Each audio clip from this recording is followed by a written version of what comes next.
Hello everyone, it's Gman from the Culture Primate, and welcome to our first impression show, which we like to call the Curator's Corner. I'm going to go ahead and talk about the beta here for Star Wars Battlefront, being developed by DICE and published by EA, and just also go over its modes here in the beta. Just to get this off the bat, I was admittedly skeptical of this game, especially it being developed by DICE. Battlefield for anyone, really? But after getting some playtime here, I definitely got some things I want to share with you. So I'm just going to go ahead and show some of the things that it was included with the beta. We got multiplayer and missions. And let's see, we also got collect, which just kind of goes over what you have unlocked already in the multiplayer, as well as the diorama, which is not available. But I'm assuming it just goes over all the 3D models and stuff that you have in the game. Now heading into multiplayer, we have Drop Zone, which is simply the kind of like the headquarters for those that are familiar with Call of Duty. And then we got the Walker Assault, which is kind of like the main attraction of the whole game. Then going into missions, simply the only thing that's available in the beta is just survival, which is kind of like horde mode or wave, where you fight wave after wave of enemies. So now jumping into the survival mode, obviously we get to see Admiral Akbar giving you some heads up here, what the objectives you got to do with each wave, and this is simply cut and dry. There's nothing really new or innovative when it comes to this. It's just we get to do this in the Star Wars universe. As you can tell, the game is gorgeous. The lighting effects and just the textures and everything. And this is nothing new of DICE. DICE really knows how to make their games look really pretty. The Battlefields have always been really awesome looking games, and there's no surprise here, honestly. And the game actually controls really well. It's pretty much, if you're familiar with any, I was about to say any Star Wars, but pretty much like any Call of Duty or Battlefield, obviously, it plays very much like it. You have your sprint, your melee. There's no iron sights. However, right there, you can see me actually, just zooming in and just trying to take headshots and stuff. Oh, and the loading is actually different too in this game.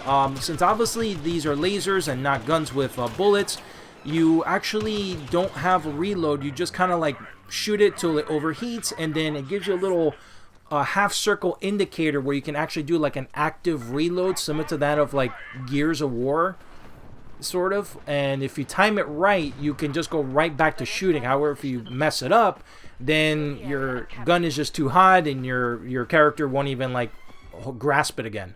Alright, now going into the big meat of the whole beta here, we're going into Walker Assault. So this is the kind of like the preload out section here. You get to pick your weapons and the appearance of your stormtrooper or rebel, and that's basically about it. This is pretty much like any multiplayer type of modern day multiplayer game. That's nothing new really here, or especially if you played Battlefield. And again, just touching on it again, I'm sorry if I'm being repetitive, but this game is gorgeous. Look at that. You get to see the Imperial ships up there, the fucking just the snow, and just like the whole time you're just in awe of the game. And just, it's amazing how this is actually a 20v20 type of map, and it's a big epic map, and it's really just amazing. Like, it's awesome. It's everything pretty much that we would want for in a modern day next gen Star Wars game. And thank you so much, DICE, for doing this.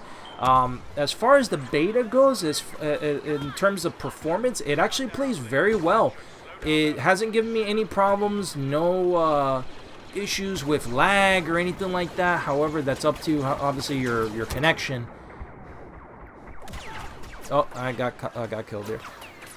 Sorry in advance if you're gonna see me die a lot. I think this is like the first time I actually tried it and just captured it for this video, obviously.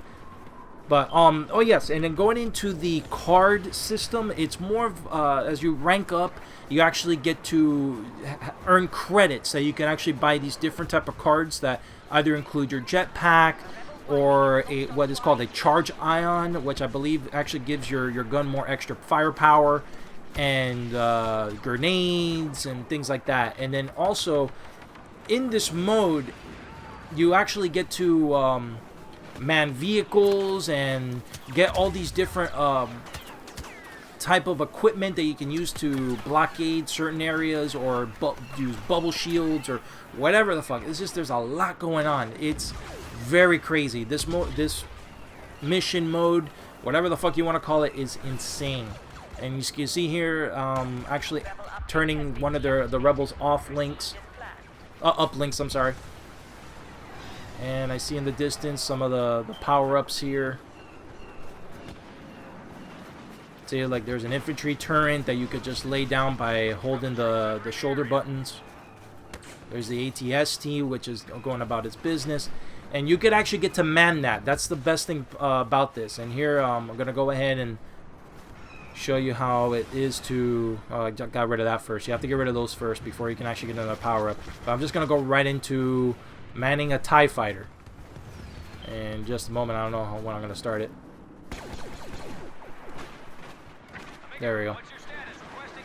Alright, so vehicle controls, however, it's very, very weird. I don't know if this was in previous DICE games, like in Battlefield, obviously, but I'm not sure, like, if it's like this in the previous games or how to work it. Well, I actually did get used to it. I think I got the concept where the left stick actually controls the speed and whether if you want to go full or not. And then your right stick pretty much is kind of like your trajectory and where you're looking and where you're flying towards. It's just very weird. And then going into, actually I got a chance to play as Vader.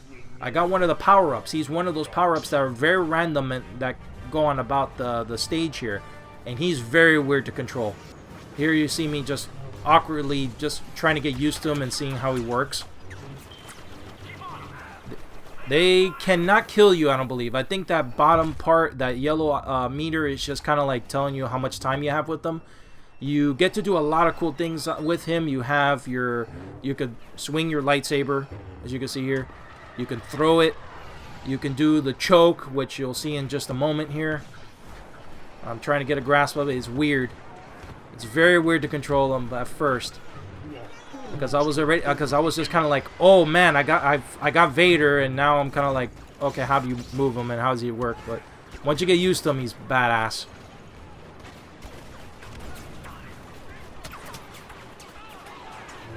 Oh, there he goes. Just throw the lightsaber, and it's always a one-hit kill. Obviously, it being a lightsaber.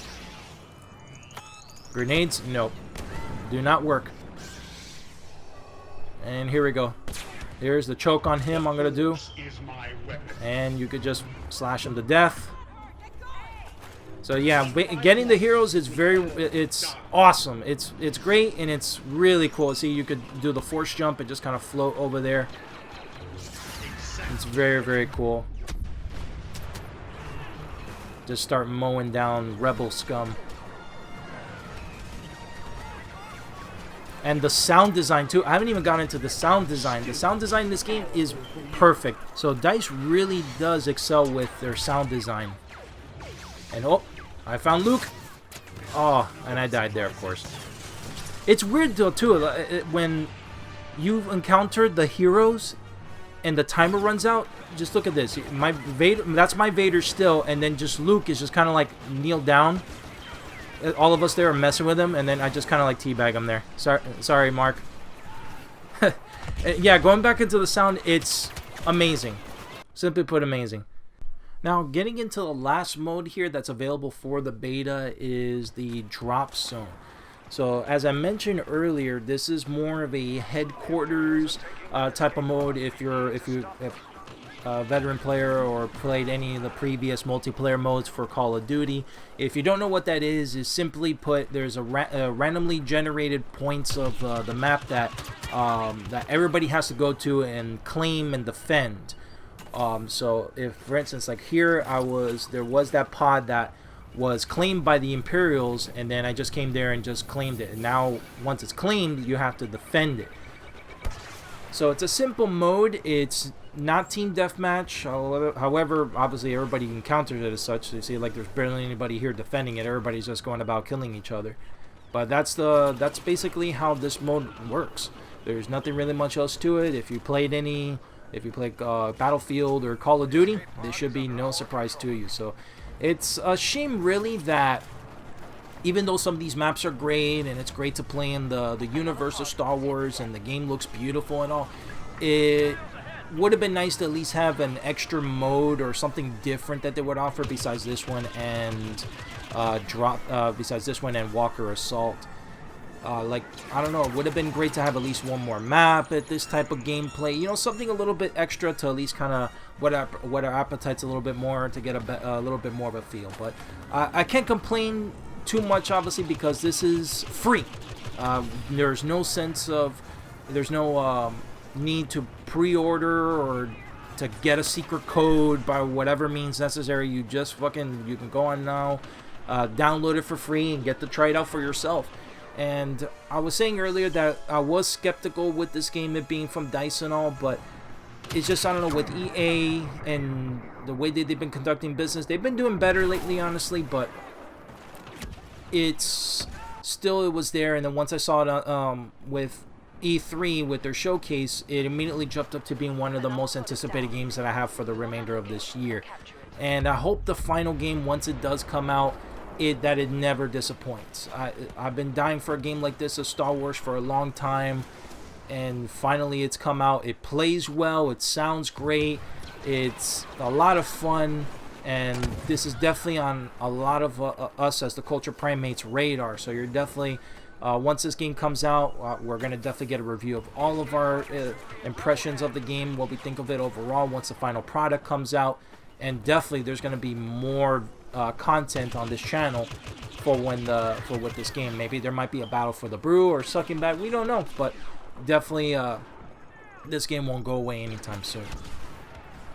So honestly, there's not really much else to say about this game. This game, again, looks fantastic, sounds beautiful, plays great. Just hope that the final product does deliver. I hope luckily they did mention that there isn't going to be any microtransactions, thank God. So here it is. I won. Fantastic. I did pretty good in this match. So I'm going to go ahead and close it out here. So go ahead and give this game a try, and we'll go ahead and see you on the next Curator's Corner. Take it easy, guys. Thank you so much for watching. Hey guys, it's Luminaire180 from thecultureprimate.com. If you liked that video, make sure you hit that subscribe button so that way you don't miss the next one. Also, check out our Battle for the Brew series where we go ahead and get competitive and see who gets the last beer. And our Sucking Bad series where we go ahead and we try out some new games and we suck horribly at them. You could go ahead and follow us on any of the social medias. And I also got a link here for you so you can check out our website. We got some cool articles and cool reviews. Thanks a lot, guys. Have a nice day.